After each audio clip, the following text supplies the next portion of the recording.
ఇక్కడ కింద కనిపిస్తున్న ఈ పేషెంట్ కి మార్చ్ నెలలో రేడియస్ ఫ్రాక్చర్ జరిగిందనమాట. ఫ్రాక్చర్ జరిగిన వెంటనే ఆవిడ ఏం చేసింది, డాక్టర్ దగ్గరికి, ఆర్థోపెడిక్ సర్జన్ దగ్గరకో లేకపోతే నియర్ బై హెల్త్ సెంటర్ కో వెళ్ళి అట్లీస్ట్ చూయించుకొని ఎక్స్రే తీయించుకోవాలా, ఏదో ఒకటి జరుగుతుంది. ఆవిడ ఏం చేసిందంటే డాక్టర్స్ దగ్గరికి వెళ్ళడం మానేసి దగ్గరలో ఉండే నాటుకట్టు దగ్గరికి వెళ్ళి కట్టు కట్టించేసుకొని 2 నెలలు అలాగే ఉంచిందనమాట. సో ఎప్పుడైతే అలా కట్టుకట్టి ఉంచిందో మొత్తము ఆ బోన్ అతుక్కోకపోగా, ఒకవేళ అది normal fracture, hairline fracture, undisplaced fracture అయితే నార్మల్ కట్టు, నాటు కట్టు కట్టినా కూడా అతుక్కొని వెళ్ళిపోయేది. బట్ అది డిస్ప్లేస్డ్ ఫ్రాక్చర్. సో దాని వల్ల ఆ నాటు కట్టు అనేది సెట్ కాలేదన్నమాట. అప్పుడు వరకు ఆ బోన్ సెట్ కాలేదు.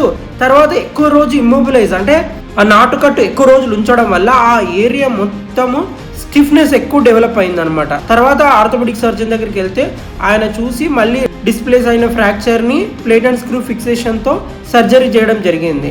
తర్వాత ఆవిడ మా దగ్గరికి రావడం జరిగింది రీహాబ్ కోసం. సో మేము రీహాబ్లో ఫస్ట్ స్టార్టింగ్ డే ఆవిడకి ఒకటి డిఫికల్టీ ఏంటంటే స్టిఫ్నెస్ డెవలప్ అయింది, సుపైనేషన్ అనేది రావట్లేదు, అంటే ఈ మూమెంట్ అనేది రావట్లేదు. ఆవిడకి మేము ఏం చేసామంటే రీహాబ్ స్టార్ట్ చేయడం జరిగింది. చాలా మందికి మాకు హ్యాండ్ త్వరగా రావాలి, ఈ వీక్నెస్ ఉంది, ఈ త్వరగా రావాలనే క్రమంలో ప్రతిరోజు ఇప్పుడు ఒక 5 days వచ్చింటారు అనుకోండి, మళ్ళీ నా హ్యాండ్ ఎప్పుడు వస్తుందండి, మళ్ళీ హ్యాండ్ నార్మల్ అవుతుందా లేదా, నేను మళ్ళీ తినగలుగుతానా లేదా, నేను మళ్ళీ చిన్న చిన్న వర్క్ చేసుకోలేదు, ఆ టెన్షన్ ఉంటుంది చూసారా. వీళ్ళకి కౌన్సిలింగ్ ఇచ్చి ఎంత చెప్తామంటే ఇట్ టేక్స్ టైం, బట్ మీ మైండ్ సెట్ మళ్ళీ ఇది రాకుండా చేస్తుందని చెప్పడము. బట్ ఫైనల్గా ఆవిడికి ఈ మూమెంట్స్ అన్నీ రావడం జరిగింది. విత్ ఇన్ 10 sittings ఆవిడకి వచ్చేసింది అనమాట.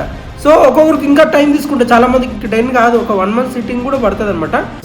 ఎక్కువ ఇది చేయమడు హోల్డ్ చేయండి, ఫింగర్స్ ఇంకొద్ది ముందు నెక్స్ట్ ప్రశాంతంగా.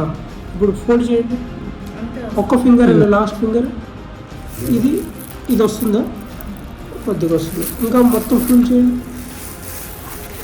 Okay, side okay.